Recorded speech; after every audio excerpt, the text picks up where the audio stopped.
Hey everyone, Hospice Nurse Julie here. Come on in. It's Monday, 11:04 Pacific Standard Time. I'm gonna wait for some people to come in and we'll start talking about all things hospice related, palliative care related, death and dying related. I'll answer your questions, tell some stories. I tried to create a calendar showing you I was going to go live, but I don't know if it's working or not. Thanks, Anne Marie. While I wait for people to come in, this is being recorded, and you can watch this later. It'll be about 30 minutes, so you know what you're getting into if you're watching this at a later time. Hey, everybody. Thank you.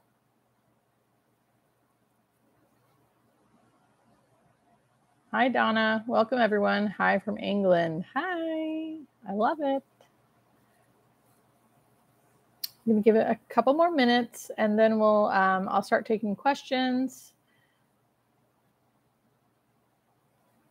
Thank you, Kathy. Ooh, Robert, 17-year hospice aide. Thank you for all you do. Victor, there's tons of people like me, so I'm sure you'll find someone like me to do it. Hi, everyone. A hospice nurse in Sweden, MJ. Oh my gosh, thank you. Good morning from Pennsylvania, or good afternoon from Pennsylvania. That's right. It's been really... Oh, thanks, Rebecca. So, topics of conversation. Would you guys like to hear stories? Would you guys like to hear information about the actively dying phase, about certain diseases?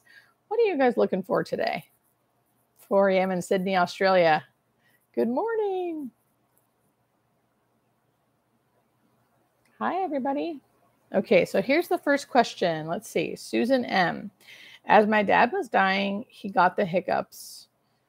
For 8 solid days, 24/7 before he passed. His hospice caregivers could not tell us why. They were loud and hard until about 12 hours before death. So there's several reasons why he could have hiccups. Usually it has something to do, usually when someone has some kind of gastric cancer, colon cancer, pancreatic cancer, gallbladder cancer,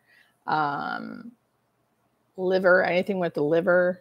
So if it was any of that going on, Susan, what happens is there's inflammation in the diaphragm. Person's diaphragm gets basically inflamed and they will have constant hiccups. And there are some things we can try. There's different medications we can try to give. Sometimes they work, sometimes they don't. And it's awful. I mean, hearing hiccups is awful. Having hiccups is awful. But we try our best to relax that diaphragm, take away the inflammation so they don't have hiccups. So Susan, if you could put in the chat, if you don't mind, if you don't want to, that's okay too, but just curious if your dad had any of those diseases that I mentioned, anything with the pancreas, liver, gallbladder, like anything biliary cancer, colon, stomach. Usually that's why.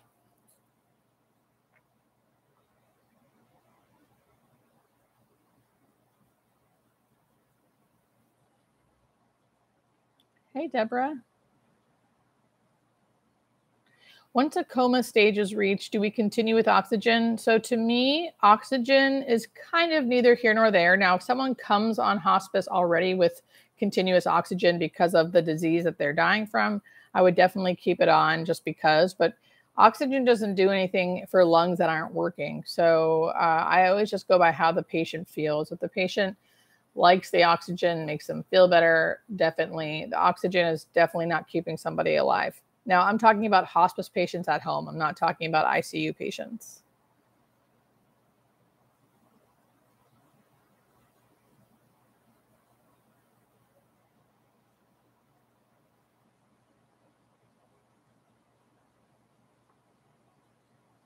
Oh, interesting. So Susan, the one that we were talking about, who dad had hiccups, she said It was mostly dementia, but mainly old age. He went into a coma 5 days before, but still had the hiccups. Wow, that's interesting. Usually doesn't happen with dementia. Sometimes there are mysteries, and I know that's hard. I wish I could. I know it feels so much better to like get a direct answer, but sometimes that just doesn't happen.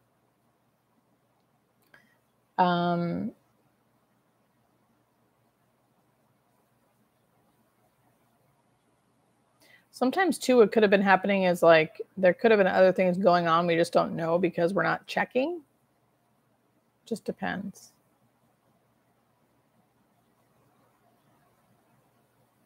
I'm just reading through the questions here. Can you tell us how it was for your first case? Ooh, that's a great question, Emily. So, wow, I don't remember my first hospice case. I don't actually remember it because you get a case load. So you get 12 people, you start out with 12 people. I can remember those people pretty well. None of it was like super hard for me because I was an ICU nurse for so long, and that was really hard for me. I can remember my first patient I had as an ICU nurse. I don't remember what happened to him, to be honest, but he had an abdominal window, and I pretended like I knew what that was. So I had a preceptor, another nurse, following me around for 6 months. So that was good. But she had me go in the room first and do an assessment. And I heard and report that he had an abdominal window. And I acted like I knew what that was, and I did not. And when I went into the room, his eyes was closed. He had a trach, and he was hooked to a machine that was helping him breathe to the trach. And I was doing my full assessment, and I pulled his blanket down, and I saw this like big plastic thing, huge plastic thing. And there was like a little thing you could lift up. And I lifted up the little thing, and you could see his insides. You could see his organs. You could see his organs. And I kind of like jumped back because I did not realize that's what was going to be there. And that's what they meant by abdominal window. So that's what they meant. And he was eventually going to be closed back up, but for some reason they couldn't close him back up. I don't know why. I can't remember. And I jumped back, and at that point I looked back up at him, and he was awake. And even though when you're trached, you can talk, but the voice doesn't come out. So he mouthed to me, "How does it look?" And I just said, "Good. How are you?" And he said, "I'm good." And we moved on from there. So he was like fully awake, asked me how it looked. I don't know if he fully understood what was happening, but he said he was okay. And yeah, that was my first patient, first day of on the ICU. My first hospice patients, I don't remember, but I know I loved them. And I loved being a hospice nurse. I knew that. I remember some of them, but they're pretty, it's kind of unremarkable. Like they're not all like super tragic, right? I mean, they do die, but in my opinion, dying is not the worst thing. Dying peacefully is a beautiful thing that we can give someone and someone's body does for them. So, yeah, I remember them, but it wasn't anything like significant that comes up to me.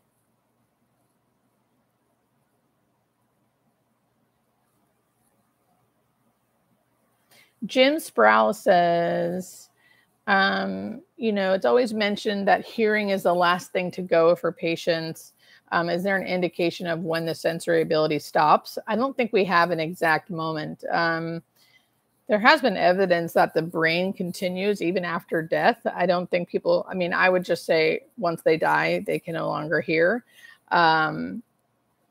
And I think everyone's probably different, but technically they've done some EEG studies where they've seen that the hearing sensor is the last thing to go, meaning like the last thing to kind of turn off prior to death.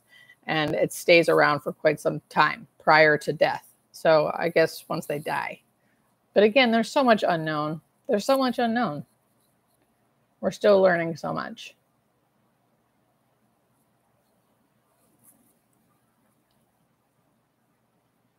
After someone dies, is the body sent to the mortuary right away? The mortuary is usually called right away, and it usually takes a few hours. But depending on the religion and what you believe, I think there are like laws against having a dead body in your house. So I think they do eventually have to come, but like it can be hours if someone wants it to be. But usually it takes, at least I live in Los Angeles, so it takes a long time, but like it usually takes about an hour and a half to 3 hours for them to come pick up the body anyway. Henry asks, how do I get my strength? So I have a very different view on death. It doesn't feel depressing at all. It feels like we're doing a great service to people. Death is inevitable for all of us. We're all going to die some way. And if we have, I think, almost if we have the knowledge of when we're going to die-ish because of a disease, to be able to give someone comfort and care and relief during that time, to me is my greatest, like, it feels like a great joy and a great honor. Not very rarely do I feel like it's depressing. So that is how I do it, because it doesn't feel depressing at all. Usually, every once in a while it's hard, but most of the time it's not. Okay, let's go back here. I know I missed some questions, so let me go back. Thank you for your advice on not forcing feeding and water for a terminal patient in their final days. Yes, always really important. Never force anything. If you're taking care of someone, you always ask yourself, are they clean? Are they safe? Are they comfortable? You always offer things. If they want it, great. If they don't, do not force it.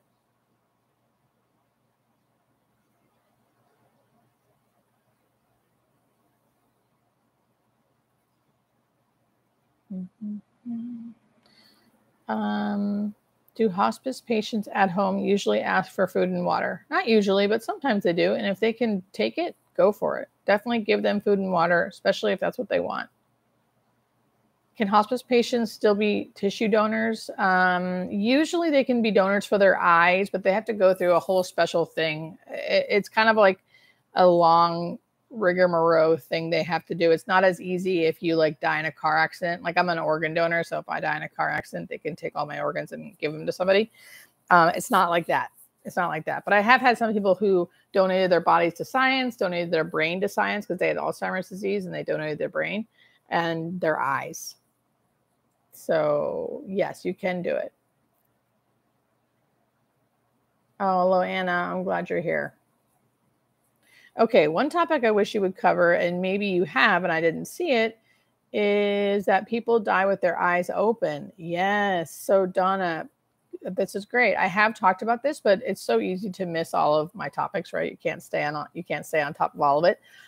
So how people look when they're dying, right? Especially during the actively dying phase, which is a few hours to a few days before someone dies.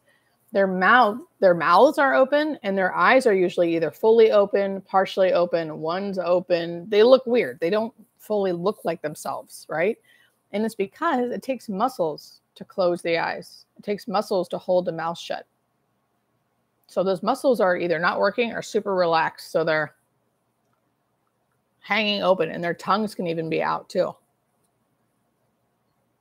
Their eyes are open, but the eyes are not fixed on anything. So they can get glossy. They can get like gooey looking.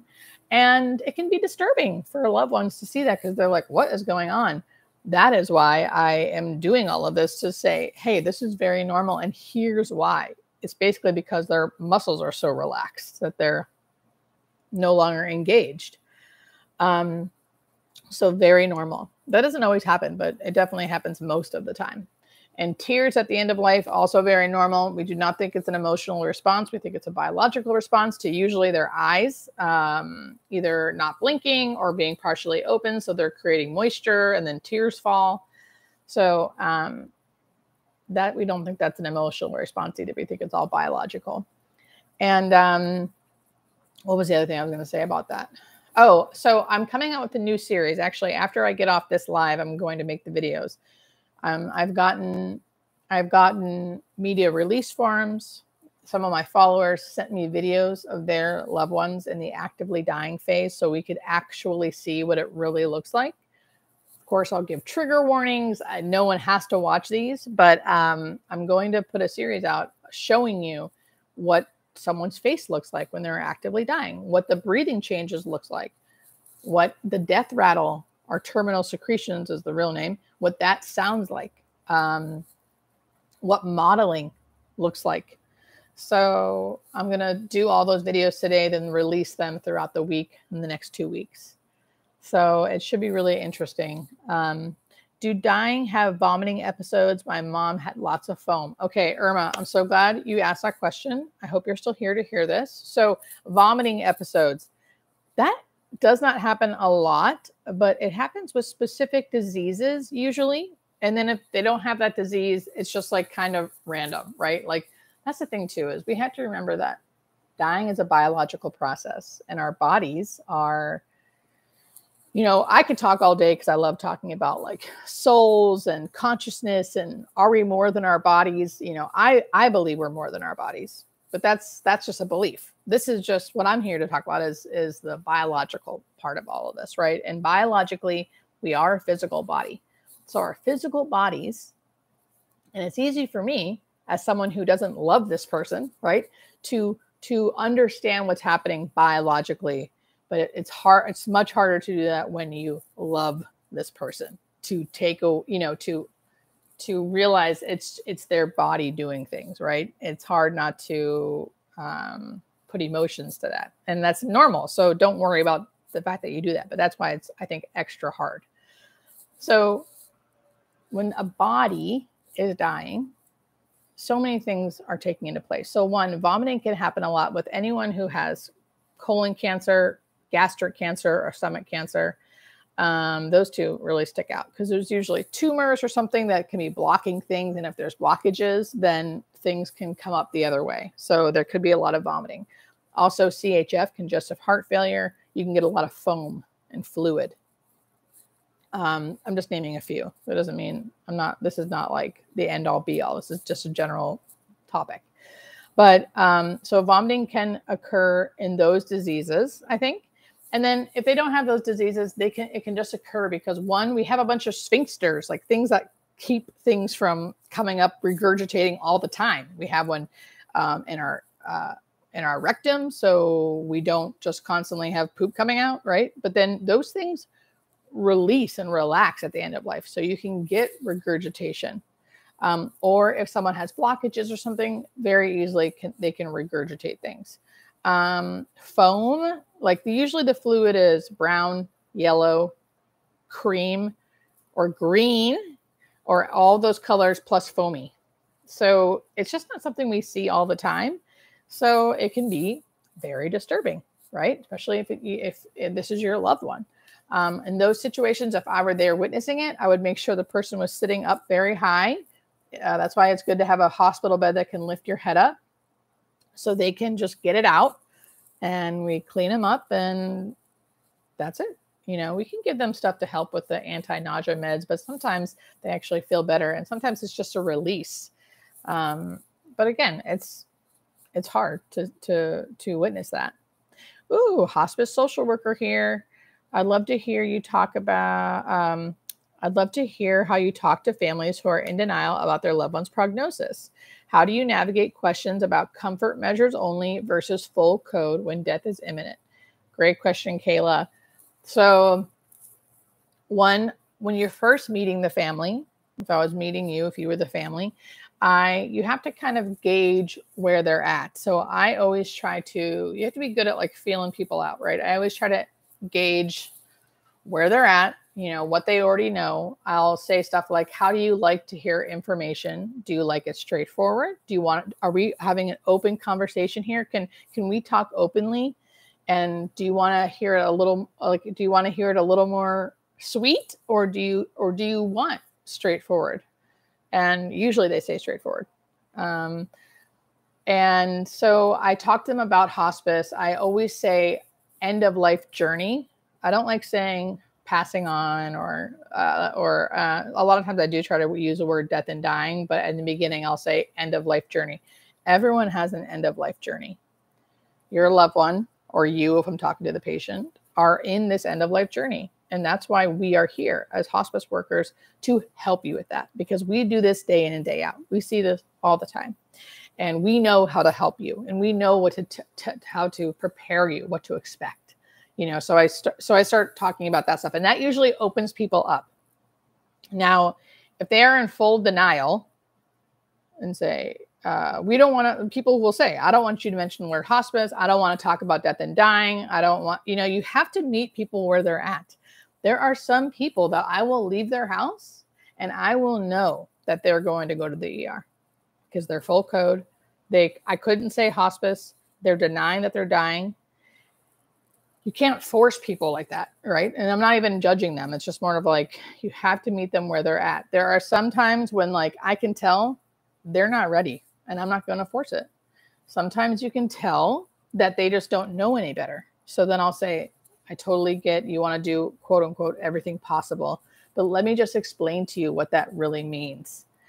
And I always say, and just so you know, I'm saying this from a position of if this were my mom, or if this were my sister, or if this were me, I'm telling you this because I care and I want you to know that. So just so everyone here, every 185 of you here, just so you know, comfort measures only versus full code. Full code means your heart suddenly stops, which it will on hospice. Usually it's gradual, but let's just say it's not. It suddenly stops.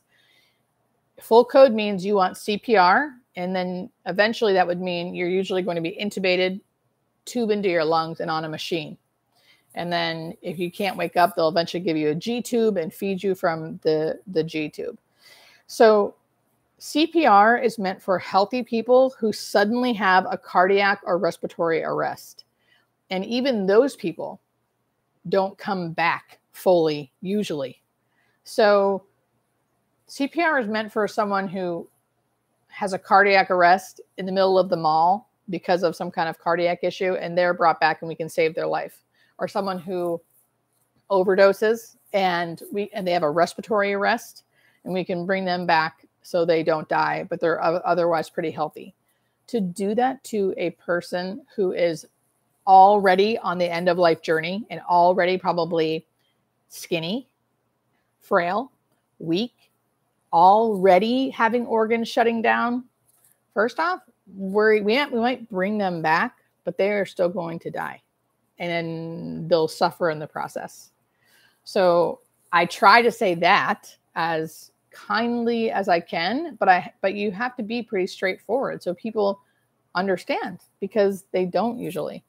They don't know that CPR, I would say, always breaks ribs and cracks chests. Always. You don't get out of CPR without broken bones. And yes, it can save lives, but it can't really save a life that's already ending. It just causes them to suffer more.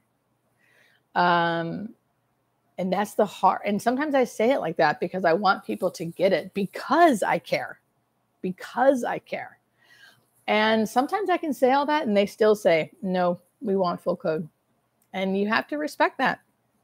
And sometimes I can say all that and they'll say, oh my God, we did not know all of this. No, I don't want full code.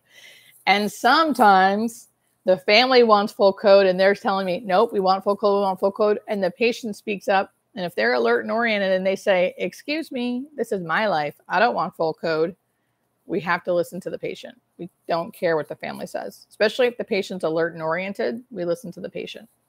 So that's a very long-winded answer, but I think it's important to talk about because you see CPR on like Grey's Anatomy and it doesn't look like that. I hate doing CPR. When I was in the ICU, oh God, I hated doing it. It's kind of graphic and it has its time and place. And hospice is not that time and place ever. But we also have to meet people where they're at. Psychologist in Florida here just popped in between patients to say hello and thanks. Oh my gosh, amazing. Hi. Okay, let's get back to these questions. Such great questions.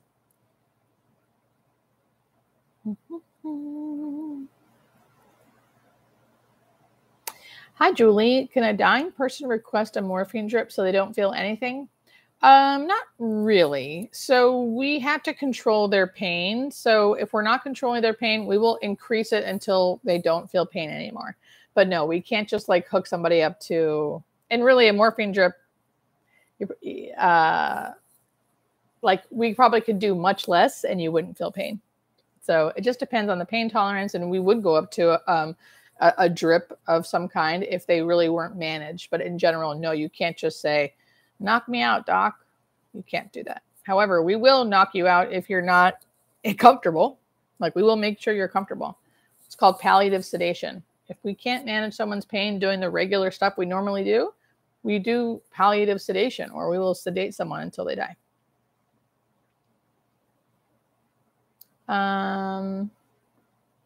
Suppose he isn't willing to, I suppose if he isn't willing to prepare, then only people around him can prepare best they can. Yep. Yeah. If someone themselves is in denial about what's going on, you know, it takes time sometimes. I have run into patients like that, and it just takes time. And sometimes there isn't time, right? So we just have to prepare the best we can, support the family the best we can, support that patient the best we can. When I see someone who needs a lot of help but is in denial and isn't really going to be letting us help, I just try to like get the whole team on board and maybe visit more frequently if we can, get the social worker in there, get the chaplain in there, get people in there to kind of just see that they can trust us and that we can help them. And at the end of the day, they still have every right to do whatever the hell they want, right? So that's all we can do.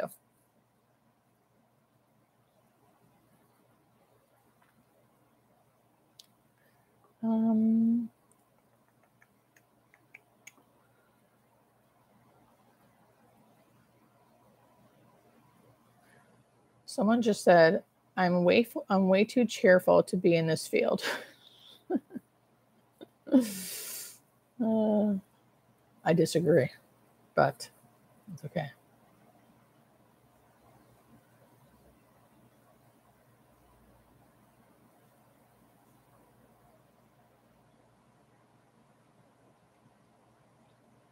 Thank you, everyone who's coming to my aid. Oh my God, you are so sweet. Someone just said, I did not know that about CPR. Well, I'm very glad you are here then, so you could learn about it. Should I be concerned about the amount of morphine my mom, oh my gosh, shoot, I just missed it. Should I be concerned? I want to answer that. Let me see. Okay, here we go. Should I be concerned about the amount of morphine that my mom is on? It seems like massive amounts to me. So it's so hard for me to know, right? I have to really be careful about not giving medical advice. Like I don't know what's going on with your mom. I don't know how much morphine she's actually on. So my suggestion to you would be to talk to the doctors and nurses that are working with her and trust what they say. You know, I think there's a lot of mistrust in the healthcare system. And sometimes that's rightfully so, right? But if you think that her team is doing a good job, I would trust what they say. So I would ask them. Also, if it's controlling her pain, it's probably not too much. If it's controlling her pain, if it's what she needs, it's what she needs. Sometimes, and I'm not saying this is your mom, I have no idea, but sometimes people are either awake and very uncomfortable, and then we give them medication and they're comfortable, but they're asleep. We always try to usually that will fix itself after a few days. They'll be less lethargic because their body will get used to the medication, and then they'll just not be in pain and they'll be comfortable. But it just depends. So, I mean, if she's not in pain and walking around and talking and stuff, she's definitely okay. But in general, I would say talk to her doctor and nurses. I personally think we should be open regarding death. We need to rid the world of this stigma. It's totally normal that we're going to pass. Exactly, Papa Kilo. That's what I think too. Doesn't mean it's not hard or sad or difficult to talk about, right? Those messages could all be there. Those messages, oh my God. I'm looking at messages and talking to you guys. Those emotions can all be there. But we still should do it. We can do hard things, right? As Glennon Doyle said. What's the difference between palliative care and hospice? I'm going to give you a very short answer for that because it could go on and on and on. But the short answer is palliative care is you can still get treatment, chemo, PET scans, radiation, be in the hospital, get surgeries, and have palliative care. It's a symptom management program, and it helps manage symptoms that you have from either the treatment you're getting for your disease or the disease you have. It's kind of a whole body treatment, a team of doctors that help treat you whole body and manage your symptoms of the disease you have or the symptoms from the medication you have. It helps you stay out of the ER. It helps you stay out of urgent care. And it helps manage your symptoms. That's palliative care. If you can do it, do it. Never deny palliative care. Palliative care will only help you. Hospice is like that as well, but it's only comfort focused. So we're not doing PET scans. We're not doing chemo, radiation. We're not having you go to the hospital, nothing like that. So that's the very simple answer. It's much more complicated than that, but that's the simple answer.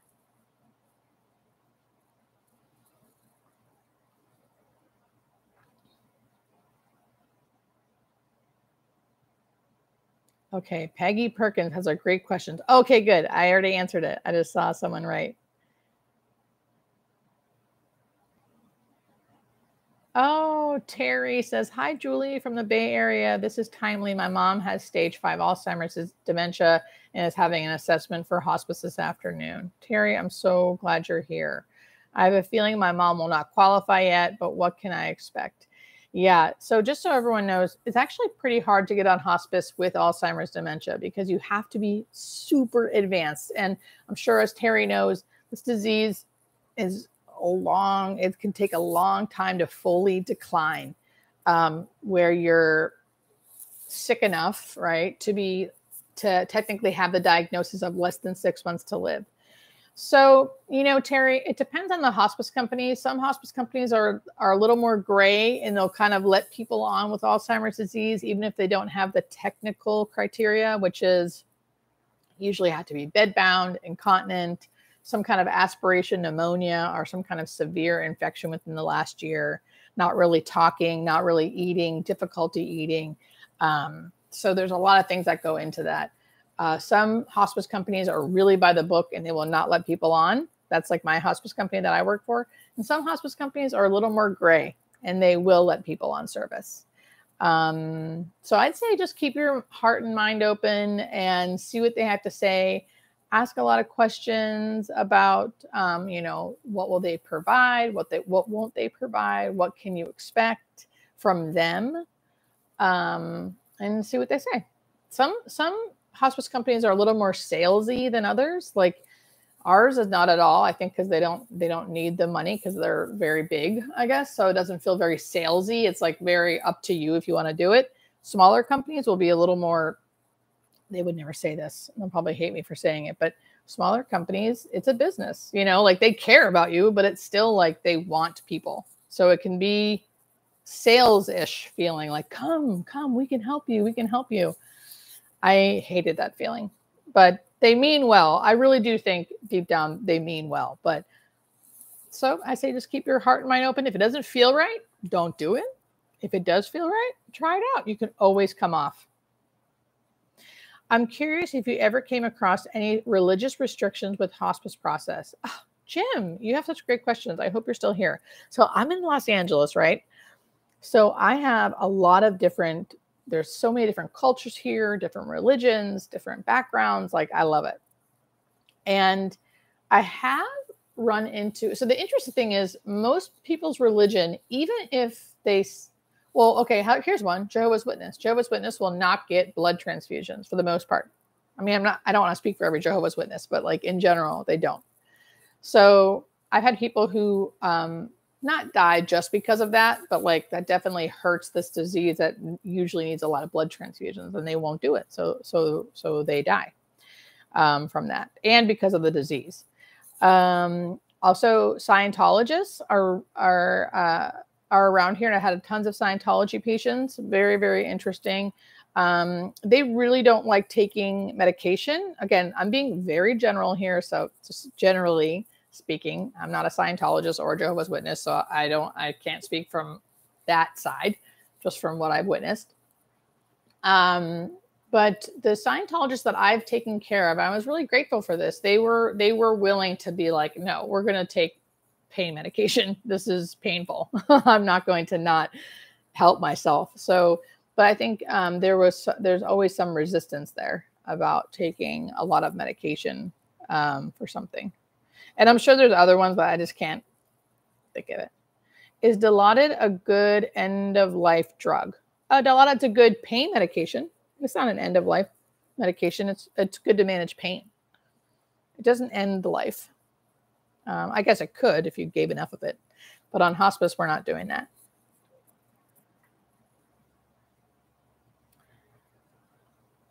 Can you talk about the case where the doctor was charged with murder for using morphine and fentanyl to palliatively extubate a patient?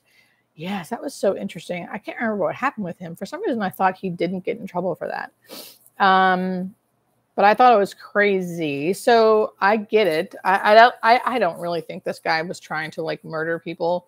But I will say, so when you need a breathing tube to breathe, a machine to breathe for you, and then you're going to come off of that. If you're a physician or the nurse involved as well, you want that patient to be incredibly comfortable, meaning like not feeling like they can't breathe, because that's what they're going to feel. If they're awake at all, they will feel like they can't breathe, which all of us know that would be a very, very bad feeling. So we want to make sure that this person is out. Because if they are not out totally, they will feel like they're suffocating. And we want to make sure we cause no harm. That's a very bad feeling. We don't want to do that. So it's a fine line between giving too much. I mean, they're going to die anyway. They can't breathe without the machine, right? So they're going to die anyway. We need to make sure they're comfortable. So you give them a lot of medication to make sure they don't feel like they're suffocating. But that, in those particular cases, it is kind of like, I mean, you're not killing them. If you didn't give that medication, let's just say we didn't give it, right? They would die still. They would just die very scarily because they would feel like they can't breathe. So now with that doctor specifically, I mean, he really gave like obscene amounts. Like you wouldn't have to give that much, I guess. So I don't know what that was about. I don't know what he was saying, why he gave that much, because you wouldn't have to give the amount that he gave. For someone to feel comfortable. So I can't speak to why he did that. But in general, that's why we are concerned about that. We want to make sure this person does not feel like they're suffocating. But I think in that case, he did give like crazy amounts. But I don't know for sure. So it's hard to speak of it totally. Okay, so I love this, the Queen Elizabeth hand thing, right? So Queen Elizabeth's hands in her last public photo, both hands were purple, like there was like up here. That modeling is a sign, right? So that's not modeling. And even though she died 2 days later, still not modeling. Modeling happens if you have a slow progressive death where you actually have an actively dying phase, where she may have died in her sleep. I actually haven't been following it very much, so I don't know. I don't know if she like someone to be up and standing for a picture and like putting her hands and being awake enough to be like, and standing and smiling. That's not actively dying. She's not dying there. I mean, she's elderly. So what her hands looked like to me were, they have like very elderly people have like very friable skin right here. And there's like these little capillaries underneath the skin that if you have an IV or you're taking blood, we would get it and maybe not get any bruise or maybe just a small little one. Elderly people, because they have these small little capillaries here and their skin so friable, they'll get these huge, very superficial bruises that look awful, but like don't really hurt and nothing's really wrong. It's just like broken capillaries under the skin. That's what I feel like the skin that the Queen had on her skin in those photos before she died. Now, after she went inside, and I don't know if they knew for 2 days that she was dying and she was in the actively dying process for those 2 days before she died, then she may have had modeling. I'm actually going to do a video later this week to show you what modeling really looks like. So it can get a little confusing, but no, I don't think that was modeling.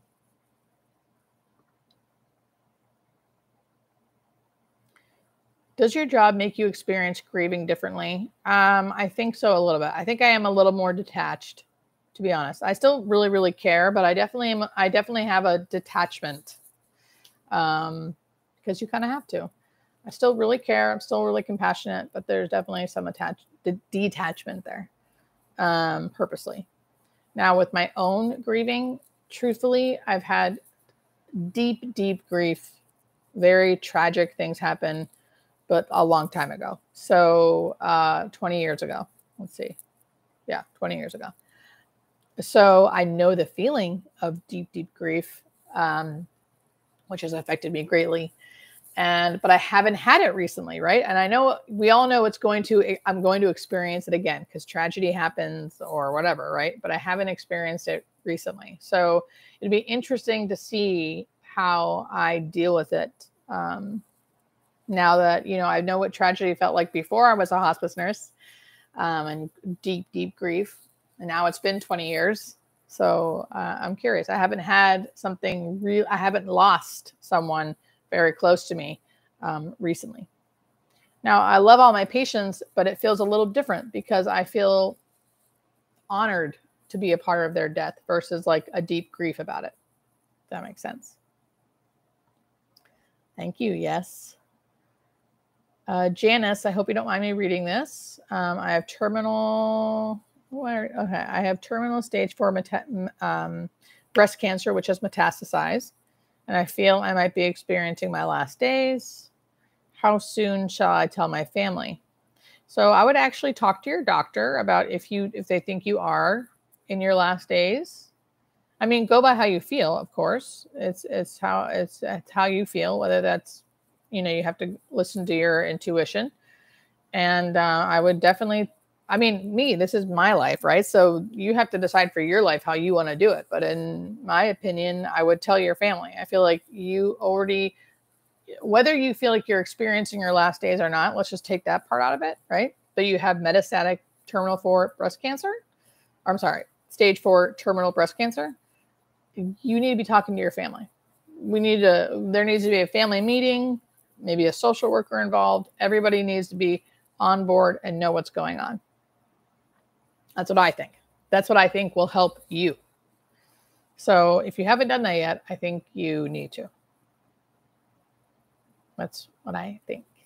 I hope that helps.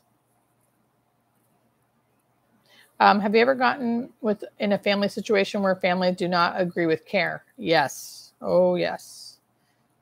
Very normal, actually. You need to kind of talk to one individually. You get the social worker involved. You're not going to figure it out in one visit. You have to continually help them.